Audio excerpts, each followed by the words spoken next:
الذين هم في صلاتهم خاشعون والذين هم عن اللغو معرضون والذين هم للزكاة فاعلون والذين هم لفروجهم حافظون إلا على أزواجهم أو ما ملكت أيمانهم فإنهم غير ملومين فمن ابتغى وراء ذلك فأولئك هم العادون والذين هم لأماناتهم وعهدهم راعون والذين هم على صلواتهم يحافظون أولئك هم الوارثون الذين يرثون الفردوس هم فيها خالدون ولقد خلقنا الإنسان من سلالة من طين ثم جعلناه نطفة في قرار مكين ثم خلقنا النطفة علقة فخلقنا العلقة مضغة فخلقنا المضغة عظاما فكسونا العظام لحما ثم أنشأناه خلقا آخر فتبارك الله أحسن الخالقين ثم إنكم بعد ذلك لميتون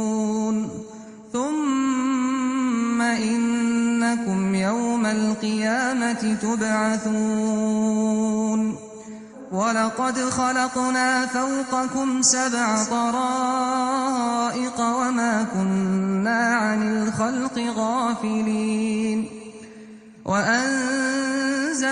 من السماء ماء بقدر فأسكناه في الأرض وإنا على ذهاب به لقادرون فأنشأنا لكم به جنات من نخيل وأعناب لكم فيها فواكه كثيرة ومنها تأكلون وشجرة تخرج من طور سيناء تنبت بالدهن وصبغ للآكلين وإن لكم في الأنعام لعبرة نسقيكم مما في بطونها ولكم فيها منافع كثيرة ومنها تأكلون وعليها وعلى الفلك تحملون ولقد أرسلنا نوحا إلى قومه فقال يا قوم اعبدوا الله ما لكم من إله غيره أفلا تتقون فقال الملأ الذين كفروا من قومه ما هذا إلا بشر مثلكم يريد أن يتفضل عليكم ولو شاء الله لأنزل ملائكة ما سمعنا بهذا في آبائنا الأولين إن هو إلا رجل به جنة فتربصوا به حتى حين قال رب انصرني بما كذبون فأوحينا إليه أن اصنع الفلك بأعيننا ووحينا فإذا جاء فاسلك فيها من كل زوجين اثنين وأهلك إلا من سبق عليه القول منهم ولا تخاطبني في الذين ظلموا إنهم مغرقون.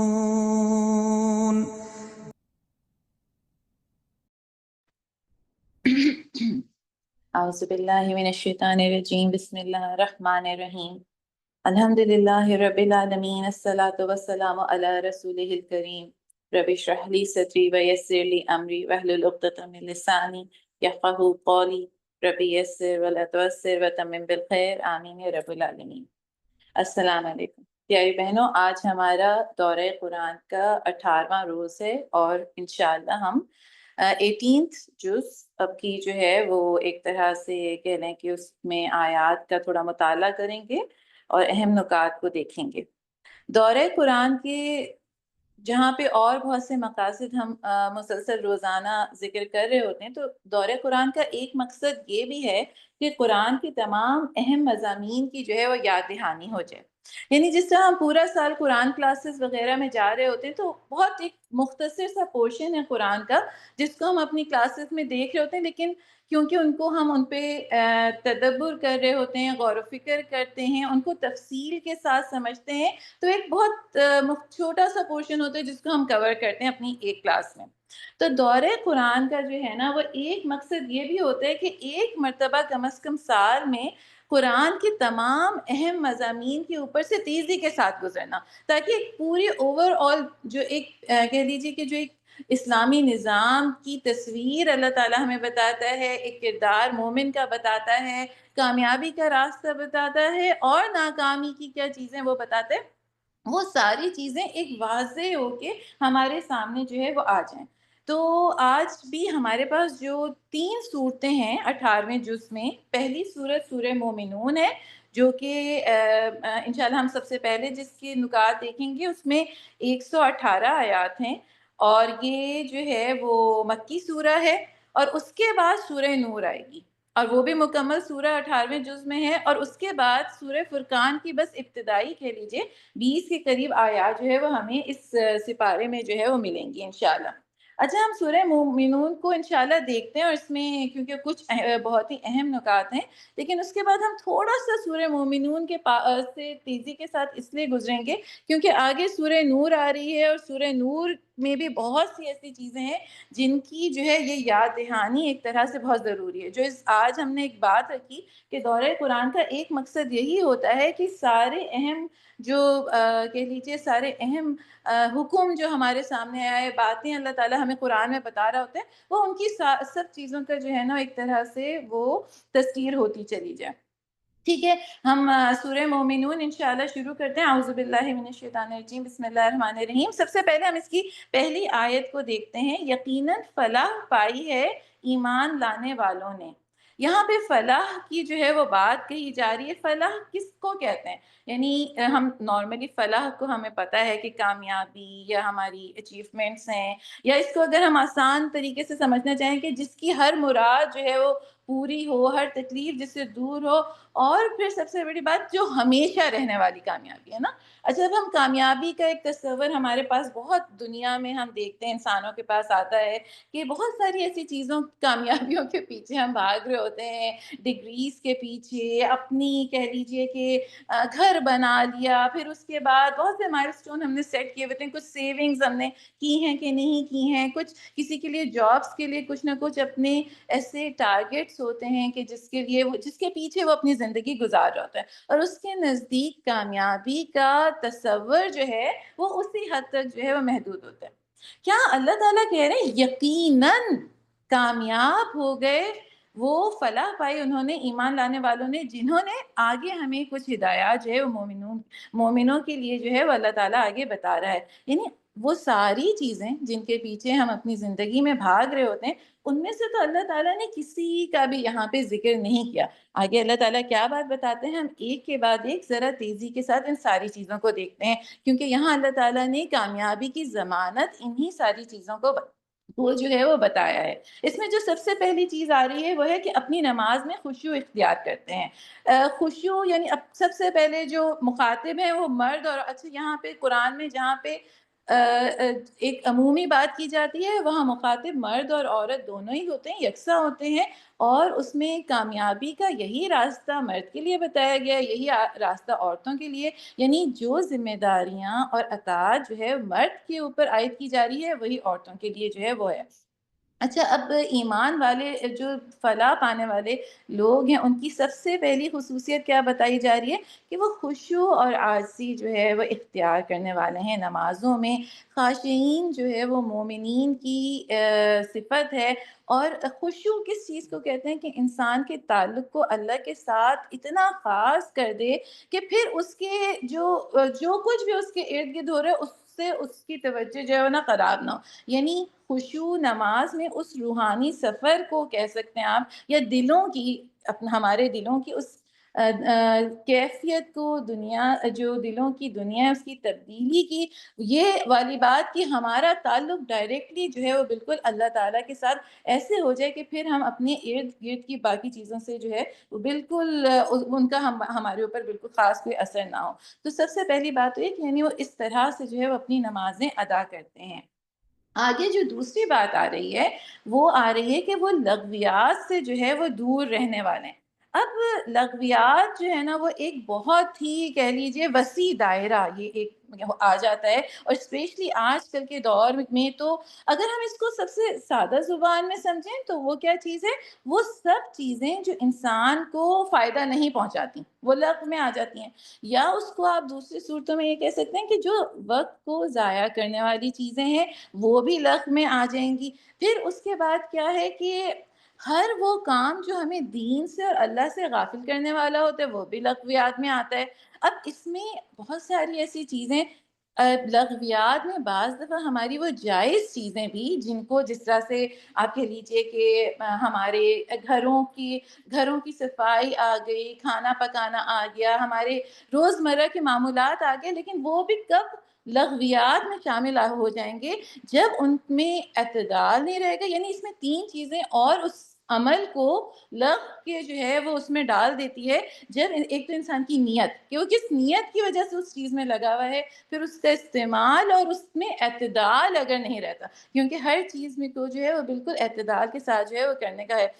یعنی کھانا پکانا ایک ظاہر بات ہے کہ ایک میرا کام ہے جو مجھے کرنا ہے، لیکن اب میں روزانہ کھانا پکانے کے لیے، یا جس طرح آج کل ماہ رمضان کا مہینہ ہے، اب مجھے یہ ہو کہ میں نے پہلے کم از کم 4 سے 5 ویڈیوز دیکھنی ہے، اس میں سے ایک کوئی ریسیپی نئی ڈھونڈنی ہے، پھر اس کے انگریڈینٹس جمع کرنے، تو یہ ساری کیا بات ہے؟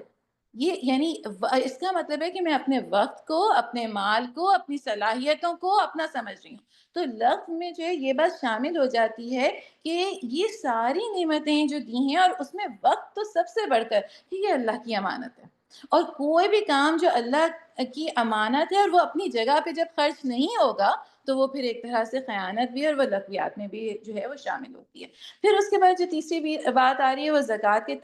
طریقے پر عامل ہوتے ہیں۔ اچھا، یہاں پہ اگر آپ بات دیکھیں گے کہ زکوٰۃ کے طریقے پر عامل ہوتے ہیں، تو زکوٰۃ دینے اور زکوٰۃ کے طریقے پر عامل ہونے میں معنی کے اعتبار سے بڑا فرق ہے، جسے نظر انداز کر کے دونوں کو ہم معنی سمجھ لینا جو ہے وہ صحیح نہیں ہوگا۔ یعنی یہاں پہ کیا بات آ رہی ہے، پورے ایک طرح سے ہمیں یہ پورا سسٹم بتایا جا رہا ہے، وہ نظام بتایا جا رہا ہے جو کہ ہم پہلے بھی آیات میں پوری پڑھ کے آ رہے ہیں کہ اپنے پیسے کو اپنا نہیں سمجھنا، بلکہ اللہ تعالیٰ نے یہ بتایا کہ ہم نے جو بھی مال تم کو دیا ہے اس میں بہت سارے دوسرے حقدار تمہارے جو ہے اس میں شامل ہیں۔ پھر اس میں کچھ مال کے حساب سے ہمیں کچھ فرض بتائے گئے، کچھ نوافل ہمیں صدقات بتائے گئے ہیں، پھر مسکینوں کا اور ہمارے جو کہہ لیں رشتہ داروں کا، ضرورت مندوں کا، مسافر کا، کتنی ساری ہمیں مداد بتائی گئی ہیں کہ جس میں جو ہے وہ مال کا خرچ کرنا، تو وہ زکوٰۃ کے طریقے پر عامل ہوتے ہیں۔ اور پھر یہ ایک وہی جو ایک کانسیپٹ ہے نا کہ جس طرح ہم پڑھ رہے ہوتے ہیں کہ نارملی یہ لکھا ہوتا ہے کہ آج پیسہ بچائیے تو کل آپ کے کام آئے گا، تو یہ جو سوچ ہے اس سوچ کی نفی کہ آج پیسہ جمع کریں، اس کا مطلب ہے کہ میں پیسہ اس لحاظ سے جمع کرنا چاہ رہی ہوں کہ کل وہ میرے ہی کام آئے، یہ میرا ہی پیسہ ہے اور یہ صرف میرے ہی گھر تک محدود رہے. جبکہ ہم انفاق کے معاملے میں بہت دفعہ یہ بات پڑھ چکے ہیں کہ معاشرتی نظام میں اللہ تعالیٰ نے اس طرح کا طریقہ کرا ہے کہ مال جو ہے وہ ایک جگہ سے دوسری جگہ منتقل ہوتا رہے. یہ اس طرح کا جو ہے وہ سسٹم بنایا گیا. اچھا، آگے کیا بات آ رہی ہے؟ اگر ہم ففتھ والی جو آیت نمبر مومنون کی، سورہ مومنون کی آیت نمبر 5 اور پھر 6 کو دیکھتے ہیں، اس میں ہے کہ اپنی شرمگاہوں کی حفاظت کرتے ہیں سوائے اپنی بیویوں کی اور ان عورتوں کی جو ان کی ملک یمین میں ہو، کہ ان پر محفوظ نہ رکھنے میں وہ قابل ملامت نہیں ہے، البتہ جو اس کے علاوہ کچھ اور چاہیں وہی زیادتی کرنے والے ہیں. یہاں پہ پھر وہی پوری بات آ رہی ہے، کہہ لیجئے کہ پاک دامنی کا نہ صرف ذکر ہے بلکہ اصل کیا چیز آ رہی ہے کہ اس کی حفاظت، حرام سے بچنا، اور حرام سے بچنے کے لیے جو بھی اسباب بتائے گئے ہیں ہمارے دین میں، نہ صرف یہ کہ حرام سے بچنا بلکہ ان اسباب تک پہنچنے کے تمام راستوں سے، تمام ذرائع سے بھی اپنے آپ کو بچانا جو ہے وہ بالکل لازمی ہے. اچھا، یہ جو کہہ لیجئے کہ یہ شرم گاہ کی اور یہ سارا جو سسٹم ہے، اس کے بارے میں ہم آگے سورہ نور میں بھی بہت سارے ابھی انشاءاللہ احکامات جو ہے وہ دیکھیں گے اور پڑھیں گے. لیکن اسلام جو ہے نا، وہ نہ صرف جس چیز کا حکم دیتا ہے بلکہ اس راستے تک پہنچنے کے لیے، یعنی اگر زنا ہے تو زنا سے بچنے تک پہنچنے کے لیے، یا یہ کہ بے حیائی کے جو کام ہے تو اس میں جتنے عوامل ہیں ان کو بھی ریجیکٹ کرتا ہے. اسلام جو ضابطۂ حیات ہمیں دیتا ہے، جو دین جو ہمارا زندگی گزارنے کا طریقہ بتاتا ہے، اب یہی وہ فرق ہے جو کہہ لیجئے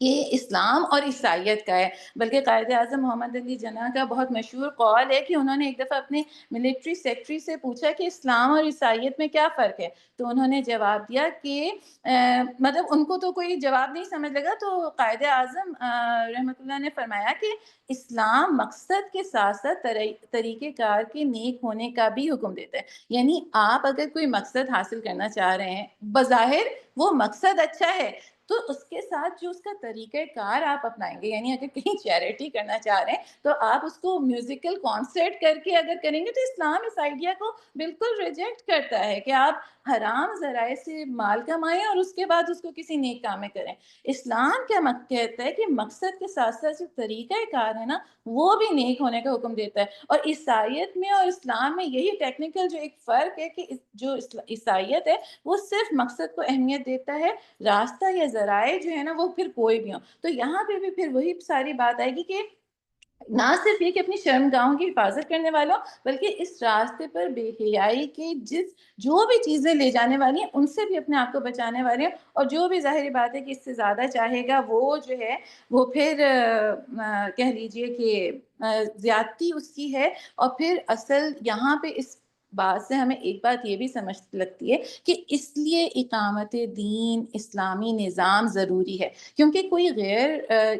یعنی غیر اسلامی ریاست میں بھی آپ اپنی عبادات جو ہیں، جس طرح نماز، روزہ، یہ سارے کام آپ کر سکتے ہیں انفرادی طور پہ، جو بھی آپ کی عبادات میں شامل ہیں. لیکن ایک غیر اسلامی ریاست جو ہے وہ، یا یہ کہ وہ نظام اگر اسلامی ریاست بھی ہو لیکن نظام وہ نہ ہو، تو وہ آپ کو وہ پورا ماحول فراہم نہیں کرے گا جو کہ آپ کو ان ساری چیزوں سے جو ہے وہ بچانے والا ہے. آگے آپ آیت نمبر 8 پہ آ جائیے. اپنی امانتوں اور اپنے عہد و پیما کا پاس رکھتے ہیں.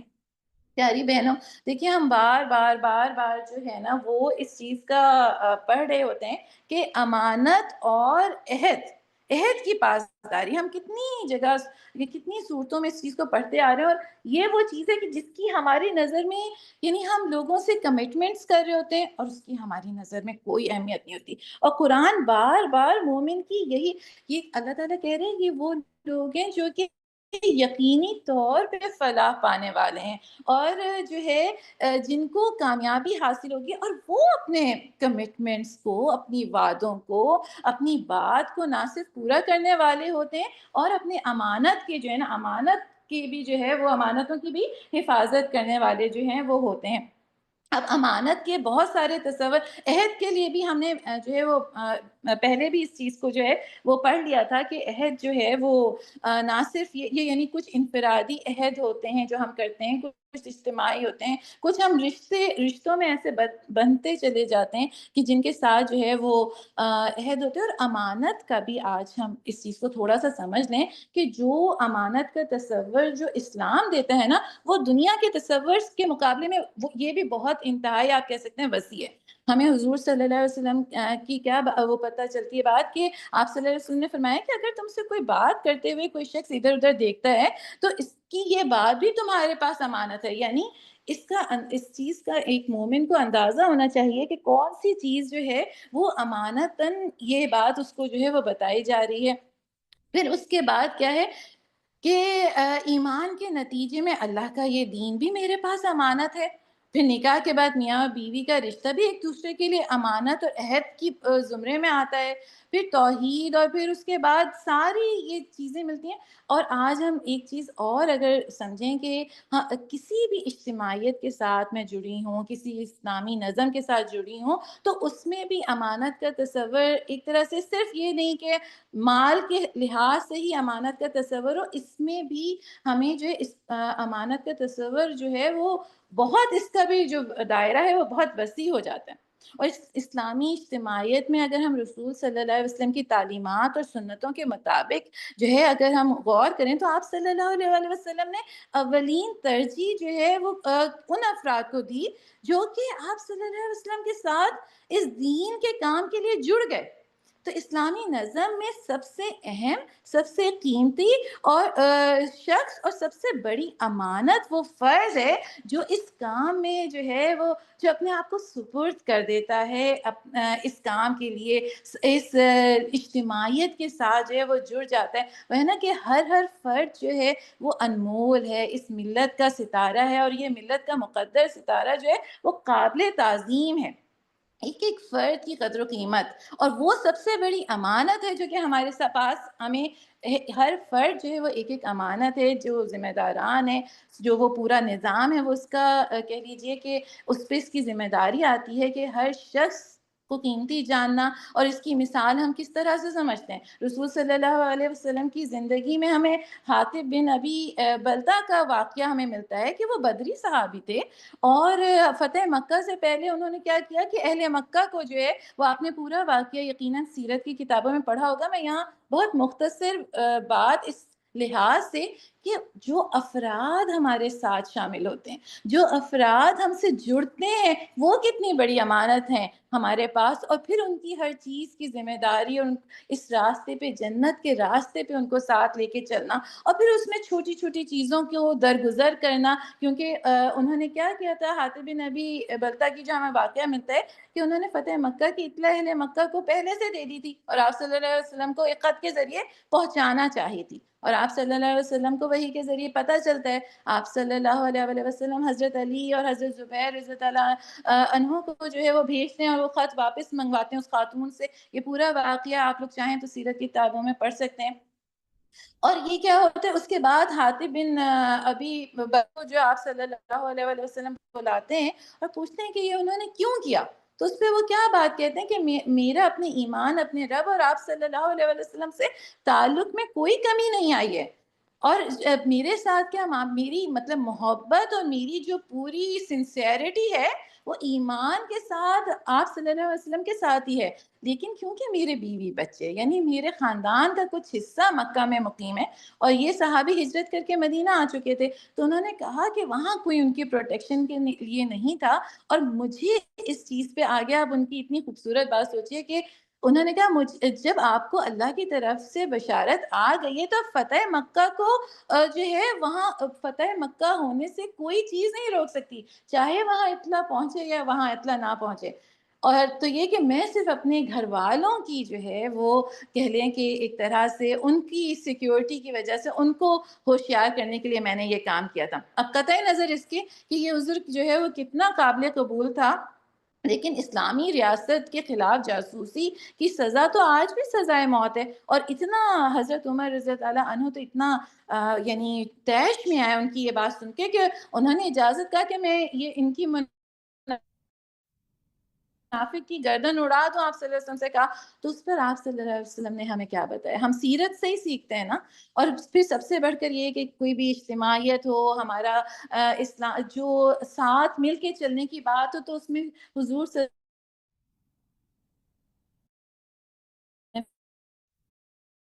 بدر کے میدان میں میرے ساتھ لڑا ہے، جب کوئی ساتھ کھڑا ہونے کو تیار نہ تھا، اس نے میرے ساتھ ہجرت کی ہے۔ اب اس سے ایک غلطی ہوئی ہے، اس کی ایک غلطی کی وجہ سے کیا میں اس کو ہمیشہ اپنے آپ سے دور کر دوں اور کوئی سزا دے دوں؟ آپ صلی اللہ علیہ وسلم نے ان کو سزا نہیں دی، بلکہ ان کو معاف کر دیا تھا۔ اب اس میں یہ بھی مطلب نہیں ہے کہ ہم اپنے ساتھیوں کی جو ہے وہ باز پرس یا ان کی رہنمائی نہیں کریں گے، لیکن اصل رہنمائی ہمیں یہی بات ملتی ہے کہ بہت ہر فرد، ہر ساتھی بھی، کوئی اجتماعیت ہو، کوئی کہہ لیجیے کوئی بھی اس طرح کی نظم ہو، تو اس میں ایک ایک فرد جو ہے وہ بہترین قیمتی سرمایہ ہے، اور ہر سرمایہ جو ہے نا وہ اللہ کی امانت ہے۔ یہ بات ہمیں بہت اچھی طرح سمجھ لینی چاہیے۔ آگے ہم بڑھتے ہیں کہ آگے اپنی نمازوں کی حفاظت کی بات آ رہی ہے۔ پھر اس کے بعد آیت نمبر 18 سے 22 تک اگر آپ دیکھیں گے، تو اس میں جو ہے مسلسل اللہ کی نشانیوں کا ذکر ہے، اور جس میں یہ کہ تم ہم دیکھو گے کہ ہم نے زمین اور آسمان بنائے۔ میں تھوڑا سا تیزی سے چلوں گی، اس لیے بہت ضروری ہے پیاری بہنوں کہ آپ کے پاس بھی تفہیم کھلا ہوا ہو، آپ لوگوں نے بھی جو ہے نا قرآن کا ترجمہ اپنے سامنے کھولا ہو، تاکہ آیت نمبر میں مسلسل بتاؤں تو آپ فوراً اس چیز کو دیکھتے چلے جائیں کہ اچھا اب یہ والی بات آ رہی ہے، یہ والی بات آ رہی ہے، کیونکہ ہمارے پاس وقت بہت مختصر ہوتا ہے، اور مقصد وہی ہے کہ تمام چیزوں کی تھوڑی یاد دہانی ہم اپنے پاس جو ہے نا وہ کر لیں انشاءاللہ اپنی کلاس کا وقت ختم ہونے سے پہلے پہلے۔ آیت نمبر 18 سے 22 تک جو ہے وہ اللہ کی نشانیوں کا ذکر ہے، جس میں آسمان کا ذکر ہے، پھر اس کے بعد پانی، اور پھر سارے درختوں وغیرہ کا ذکر ہے۔ آیت نمبر 20 میں اگر آپ یہ دیکھیں کہ ایک درخت کا ذکر آیا ہے، اور وہ درخت بھی ہم نے پیدا کیا جو طور سینا سے نکلتا ہے، تیل بھی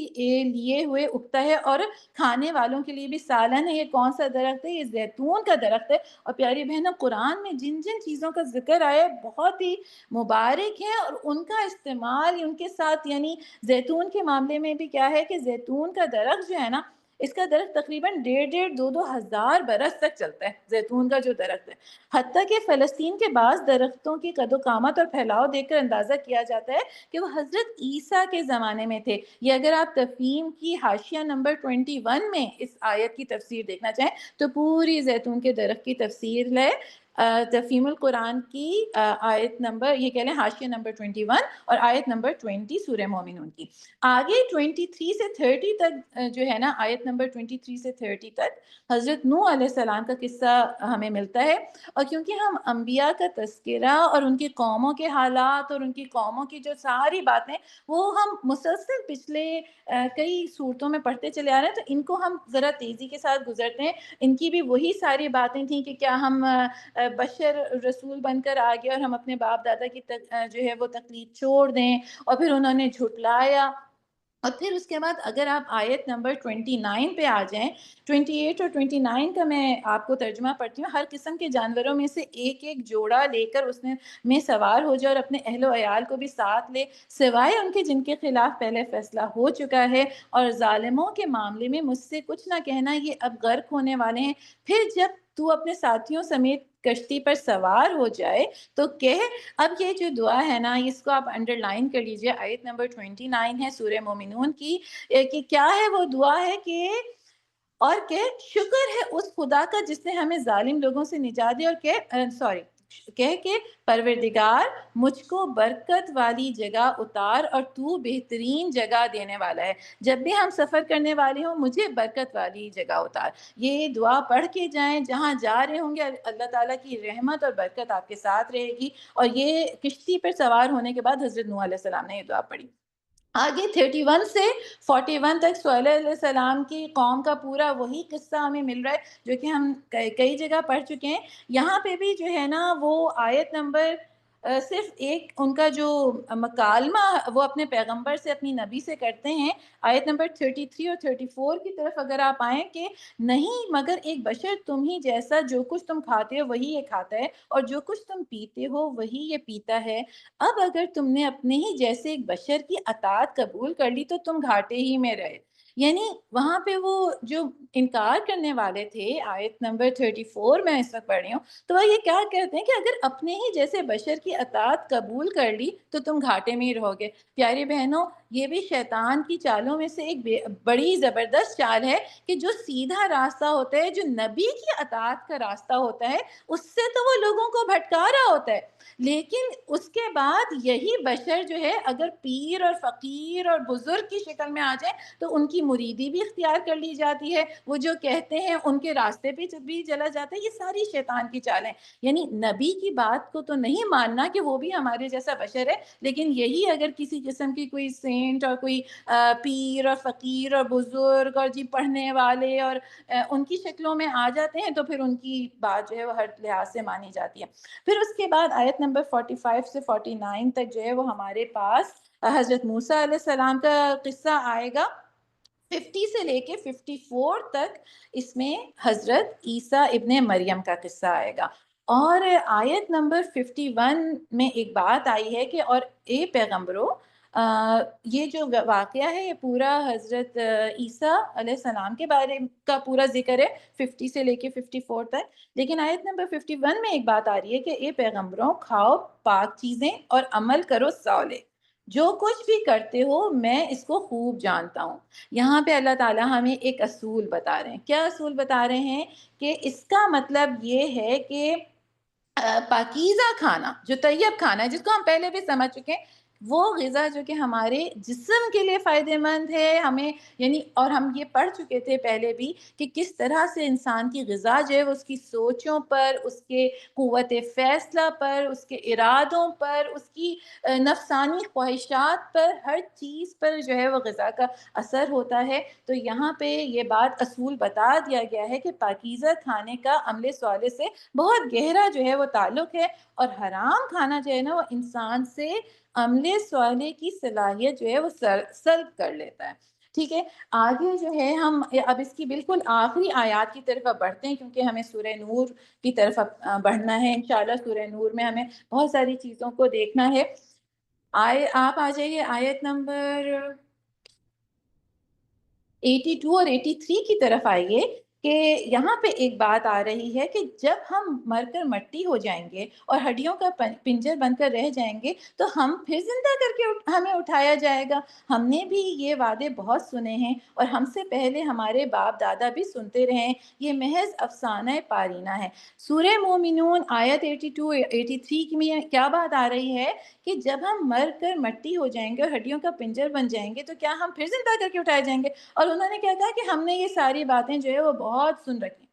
کچھ پیاری بہنوں، کچھ لوگ یہ ساری جو باتیں نا وہ زبان سے کا اظہار کرتے ہیں۔ جو پہلے کی قومیں تھیں وہ زبان سے انکار تکذیب کر دیتی تھیں اپنے انبیاء کی، لیکن انسان کا لائف اسٹائل، اس کا رہن سہن، اس کا اخلاق، یہ بھی اس چیز کی جو ہے وہ نشانی ہوتی ہے کہ اس کو اس چیز پر کتنا یقین ہے کہ وہ ایک دن آئے گا، وہ اپنے رب کے پاس کھڑا ہوگا، اپنے رب کے سامنے کھڑا ہوگا۔ کیونکہ بعض لوگ، اگر میرا زندگی گزارنے کا طریقہ، میرا رہن سہن، میرا کھانا پینا، میرے معاملات، میرا افراد کے ساتھ تعلق، ہر چیز اس چیز کے منافی ہے جو اللہ نے مجھے راستہ بتا دیا، تو اس کا مطلب یہ ہے کہ میں قول سے تو نہیں لیکن اپنے عمل سے اس چیز کا یقین نہیں رکھتی کہ میں اللہ کے سامنے کھڑی ہوں، میں اس چیز کا یقین نہیں رکھتی کہ مجھے ایک دن اللہ کے آگے اپنی ہر بات کا اور اپنے ہر عمل کا ایک ایک ریال جو میں نے خرچ کیا اس کا مجھے حساب دینا ہوگا۔ مال کہاں سے کمایا اور کہاں خرچ کیا، علم کتنا حاصل کیا، یہ سارے وہ سوالات ہیں جس کا جواب دیے بغیر میرے پاؤں اللہ کے سامنے سے نہیں ہٹ سکیں گے۔ تو پیاری بہنوں، ہم بہت ساری چیزوں کو، جو ہم نے بہت پہلے ایک بات کی تھی کہ جب بھی ہم مختلف امتوں کے قصے اور ان کی ڈائلاگس پڑھ رہے ہوتے ہیں تو ہم بالکل ایک قصوں اور فیری ٹیلز کی طرح ان کو پڑھ کے اور گزر جاتے ہیں۔ اللہ نے کوئی مقصد ہے کہ ان کو دہرایا ہے کہ تم دیکھو، سوچو، زبان سے نہیں لیکن کہیں ایسا تو نہیں تمہاری زندگی کا جو شب و روز ہیں وہ بالکل اسی ڈھب پہ ہوں، جس پہ یہ امتیں گزر کے گئی ہیں. اور بالکل سورہ مومنون کی جو آخری آیات ہیں ان کی فضیلت آپ صلی اللہ علیہ وسلم نے بتائی بھی بہت ہے. اور یہاں پہ اللہ تعالیٰ کہتے ہیں آیت نمبر 117 کہ بس بالا و برتر ہے اللہ بادشاہ حقیقی، کوئی خدا اس کے سوا نہیں، مالک ہے عرش بزرگ کا. اور جو کوئی اللہ کے ساتھ کسی اور معبود کو پکارے جس کے لیے اس کے پاس کوئی دلیل نہیں، تو اس کا حساب اس کے رب کے پاس ہے، اور ایسے کافر کبھی فلاح نہیں پا سکتے. فلاح کی بات سے سورہ شروع ہوئی اور فلاح کی بات پہ سورہ مکمل ہوئی. اور فلاح کیا ہے؟ وہ کامیابی، ہمارے جن چیزوں کو ہم کامیابی سمجھتے ہیں، جن کے جو ہمارے گولز ہیں، جن کو ہم نے، جو ہمارے مائل سٹون ہیں زندگی میں ہم نے سیٹ کر رکھے ہیں، ان میں سے کسی چیز کا ذکر یہاں اللہ نے نہیں کیا. اور جن چیزوں کا یقینی کامیابی کا جو راستہ اللہ نے ہمیں پہلی 11 آیات اگر آپ دیکھیں جن کو ہم نے سمجھا ہے، ان کو نوٹ ڈاؤن کریں، خود پڑھیں، اپنے اہل و عیال کو بتائیں، روزانہ ایک بات بتائیں، افطار کے بعد بتائیں، تراویح کے بعد بتائیں کہ بیٹا کامیاب ہونے، جو کامیاب اللہ نے جن لوگوں کو بتائے ان کی یہ صفت بتائی گئی ہے. آج تم اس صفت سے جو ہے، اس صفت کو پڑھو، اس صفت کو سمجھو اور اس کو اختیار کرو. اس طرح یہ سورہ مومنون کی ساری صفات انشاءاللہ ہم اپنے اہل و عیال کے، اپنے بچوں کے ساتھ، اپنے گھر والوں کے ساتھ ان کو سمجھیں گے. آگے سورہ نور شروع ہو رہی ہے پیاری بہنوں. یہ ایک بہت بہت ہی اس میں اہم سورہ ہے، اور ایک بہت سیریس کہہ لیجئے کہ اس کا جو، یعنی اس میں جو انداز ہے، اس کی جو ابتدا ہے، وہ بھی ہر لحاظ سے جو ہے نا بہت ہی یعنی توجہ دلانے والی ہے. اور اس کا یہ مدنی سورہ ہے، سورہ جو نور ہے کہہ لیجئے، اور اس میں 64 آیات ہیں. اور حضرت عمر رضی اللہ تعالیٰ عنہ نے اپنے عہد خلافت میں اہل کوفہ کے نام ایک خط لکھا، اور انہوں نے لکھا کہ تم لوگ اپنی عورتوں کو اپنی عورتوں کو سورہ نور کی تعلیم دو، اور جو ہے اپنی عورتوں کو سورہ نور کی تعلیم دو. یہ حضرت عمر نے جو ہے خط لکھا. کیوں؟ کیونکہ اس میں جو ہے نا بات یہ کہ جب ہم اپنے بیٹوں کو پڑھاتے ہیں تو وہ ایک طرح سے ایک فرد ہے جو کہ جس کو ہم ایک معاشرے کا جو تعلیم حاصل کر رہے ہیں. لیکن جب ہم اپنی بیٹیوں کو تعلیم دیتے ہیں نا تو وہ ایک طرح سے پورے خاندان کو ایک، کیونکہ وہ فرد ہوگی جو اس خاندان کو ایک ماں کے رول کے طور پہ، پھر اس کے بعد ہماری بچیاں جب دوسرے گھروں میں جائیں گی، اس خاندان کے استحکام کا باعث بنانے کے لیے، اس رشتے کو، معاملات کو معاملہ فہمی کے لیے ایک عورت کا تعلیم یافتہ ہونا نا بہت ہی ضروری ہے. ایک طرح سے وہ پورے خاندان کی تعلیم و تربیت جو ہے نا آپ اس کا کام کر رہے ہیں. اور پھر ہم آج کل مسلسل استحکام خاندان کے بارے میں بات کرتے ہیں، تو سورہ نور کو پڑھنا، اس کے احکامات کو سمجھنا بہت ضروری ہے.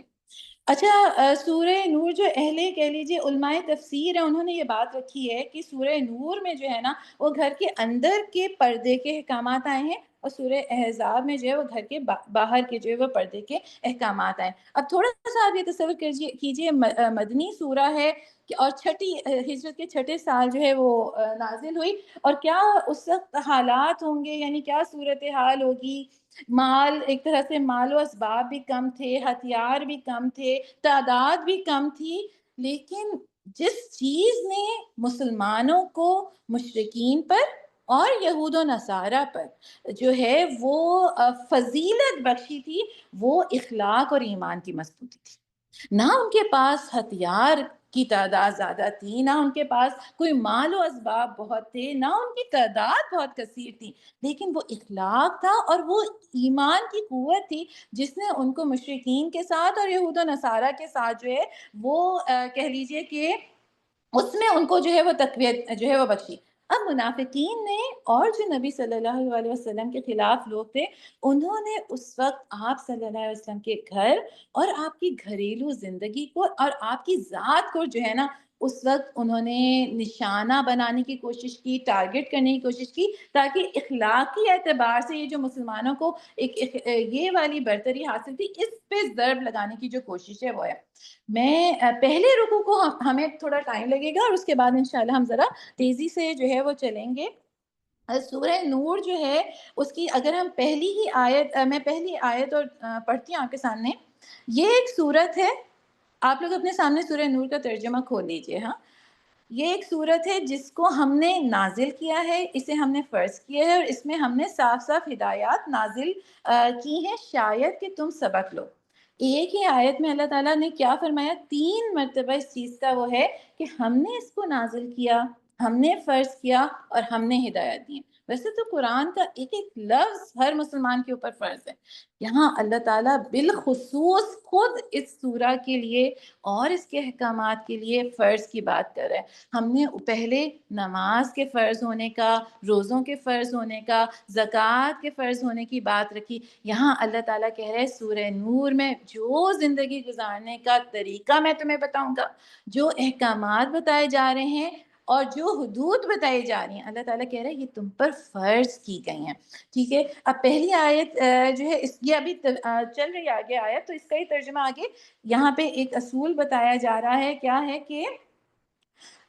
بدکاری یعنی زانیہ عورت اور زانی مرد دونوں میں سے ہر ایک کو 100 کوڑے مارو، اور ان پر ترس کھانے کا جذبہ اللہ کے دین کے معاملے میں تم کو دامنگیر نہ ہو، اور اگر تم اللہ تعالیٰ اور روز آخر پر ایمان رکھتے ہو اور ان کو سزا دیتے وقت اہل ایمان کا ایک گروہ موجود رہے. یہ آیت نمبر 1 اور 2 میں نے یہاں پہ آپ کے سامنے جو ہے وہ مکمل کی ہے. یہاں پہ سب سے پہلا حکم کیا آ رہا ہے کہ بدکاری، کچھ حدود ہیں جو کہ سورہ نور میں آ رہی ہیں. سورہ نور میں کیا واقع افق بھی آئے گا. واقع افق ہم سب نے پڑھا ہوا ہے بہت دفعہ. حضرت عائشہ رضی اللہ عنہا پہ جو بہتان لگایا گیا تھا اس کے بارے میں ہے. اس سے پہلے یہ جو پہلا رکوع ہے اس میں کچھ سزائیں بتائی جا رہی ہیں کہ جو لوگ جو وہ واقعہ ہے اس کے بعد کہ اگر معاشرے میں اس قسم کی کوئی بات لوگ کرتے ہیں تو اس کا کیا معاملہ ہوگا. اس میں ہم سب سے پہلے جو بات آ رہی ہے کہ اگر کوئی عورت ہے جو کہ غلط کام کی یعنی کسی زانی ہے، بدکاری کی میں ملوث ہوتی ہے، یا کوئی مرد ہے، ان دونوں کو 100 کوڑے مارو. یہاں پہ اب وہی بات جو ہم نے پہلے اس میں پڑھی تھی سورہ بنی اسرائیل میں بھی ہم نے کیا تھا کہ قرآن کو آپ سیرت اور احادیث کے بغیر سمجھ نہیں سکتے. تو یہ جو 100 کوڑوں کا حکم ہے یہ ایک غیر شادی شدہ جوڑے کے لیے، یہ جوڑے یعنی مرد یا عورت کے لیے ہے، کسی غیر شادی شدہ. کیونکہ اگر شادی شدہ یا میرڈ فرد جو ہے وہ اس کام کو کرتے ہیں، جو کہ پھر ہمیں احادیث کے واقعات سے یہ بات پتہ چلتی ہے کہ اس کو جو ہے وہ رجم کی جو ہے وہ سزا ہے، یعنی اسٹون ٹل ڈیتھ کی جو ہے اس کو اسٹوننگ کی جو ہے وہ سزا دی جاتی ہے کہ رجم جو ہے وہ کر دیں اگر وہ شخص شادی شدہ تھا. اور غیر شادی شدہ ہے تو، اور شادی شدہ کی جو سزا ہے وہ قرآن میں ہمیں نہیں ملتی، یہ احادیث میں ہی ہمیں، جو صحیح حدیث میں 2 واقعات 3 واقعات ہمیں مختلف ملتے ہیں، ان سے ہمیں اس چیز کے بارے میں جو ہے وہ پتہ چلتا ہے. اچھا، پھر اس کے بعد کیا بات آ رہی ہے کہ اور ان کو سزا دینے میں تمہارا کوئی بھی جو ہے نا طرز کا، تمہارے اوپر کوئی بھی اس قسم کا ایموشن نہیں آنا چاہیے کہ وہ تمہیں جو ہے نا اس کام کو کرنے سے روکے. کیوں؟ کیونکہ یہ ایک حد ہے. آپ کو حدود، آپ کو پتہ ہے اللہ نے جو حدود ہمیں بتائی ہیں قرآن میں، حد کے معنی کیا ہوتے ہیں؟ حد یعنی وہ مقرر سزا جو کہ جو ہے نا جرم ثبوت اور جرم ثابت ہو جانے کی بعد، یعنی اس کی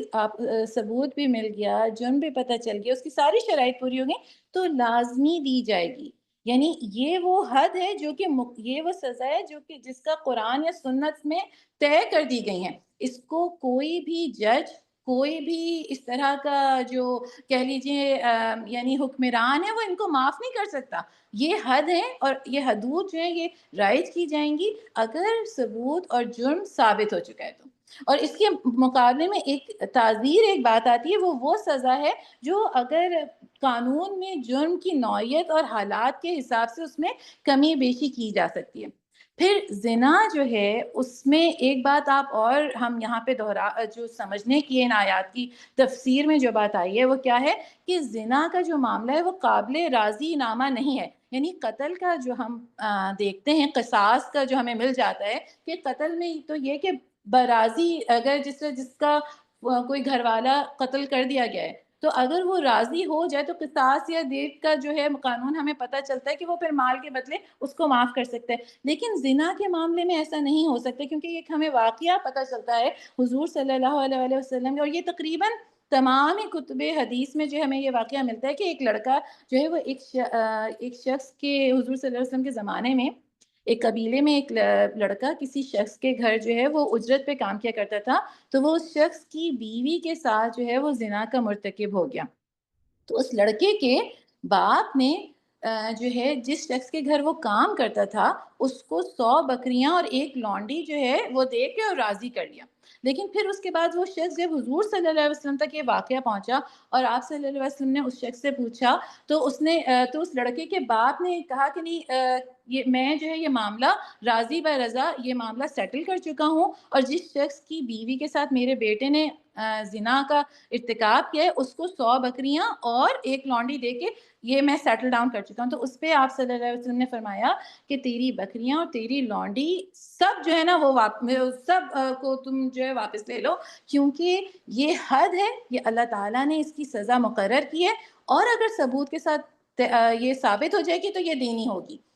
اور پھر اس کے بعد آپ صلی اللہ علیہ وسلم نے فرمایا کہ کیونکہ تمہارا بیٹا غیر شادی شدہ ہے تو اس کو تو 100 کوڑوں کی سزا ہے۔ اور اس شخص کو بلایا اور اس نے کہا گاؤں جاؤ اور اپنی بیوی سے ہی پوچھو کہ کیا اس نے اپنی مرضی سے زنا کیا تھا، اگر تو اس کے ساتھ کوئی زبردستی ہوئی تو اور بات ہے، لیکن اگر براضی رضا اس نے یہ غلط کام کیا تو پھر اس کی سزا جو ہے وہ سنسار ہوگی۔ اور وہ شخص نے جا کے اپنی بیوی سے پوچھا، اس نے یہ کہا کہ نہیں میں نے اپنی رضا کے ساتھ یہ عمل کیا تھا، تو اس عورت کو سنسار کیا گیا۔ تو یہ پورا واقعہ اور اس جیسے اور واقعات ہمیں حدیث میں مل جائیں گے کہ زنا کا معاملہ جو ہے وہ اس قتل کی طرح کا نہیں ہے کہ اگر آپ پیسوں کے بدلے یا کسی چیز کے بدلے، اس میں اگر یہ ثبوت ہو گیا تو یہ ہوگی۔ اس کو اتنا سخت یعنی اتنا زیادہ سختی کے ساتھ اس چیز کو کیوں رکھا گیا؟ مقصد جو ہے نا وہ نسل اور نسب کا تحفظ ہے، اور ایمان، شرم و حیا اور جو ایک پورا گھرانہ معاشرے میں، تاکہ محفوظ اسلامی معاشرے کے جو گھرانے ہیں ان میں شرم و حیا کا اور ایمان کے اس کو تحفظ دینا، اور سب سے بڑھ کر نسل اور نسب کو محفوظ کرنا۔ اور ایک چیز اور ہمیں یہاں پتہ چلتی ہے کہ اسلامی قانون میں جو ہے نا پھر وہ عزتوں اور عصمتوں کا جو ہے وہ معاوضہ یا مالی تعاون کی شکل میں نہیں دلایا جاتا۔ اور پھر اسی آیت میں جو ایک بات آگے کہ سر عام یہ سزا دی جائے گی، پبلکلی دی جائے گی، اور پھر وہی ساری بات ہے کہ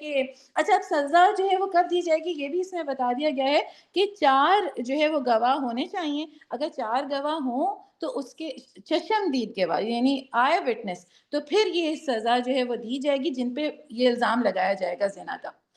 اب اسی چیز میں آگے ہم آیت نمبر 3 دیکھتے ہیں، کیونکہ ایک اور قاعدہ آ رہا ہے پھر آگے۔ پہلے آیت نمبر 3 میں تو یہ ہے کہ زانی نکاح نہ کرے مگر زانیہ کے ساتھ، اور مشرک کے ساتھ اور زانیہ کے ساتھ نکاح نہ کرے مگر زانی یا مشرک، اور یہ حرام کر دیا گیا ہے اہل ایمان پر۔ اب یہاں پہ ایک بات یہ ہے کہ اگر کوئی غلطی کرتا ہے اور سچی توبہ کر کے اصلاح کر لیتا ہے تو اس کے ساتھ یہ معاملہ نہیں ہوگا، لیکن یہاں پہ یہ کوئی اصول نہیں بتایا جا رہا، صرف اللہ تعالیٰ قرآن میں ہمیں یہ بتا رہے ہیں کہ ایک جو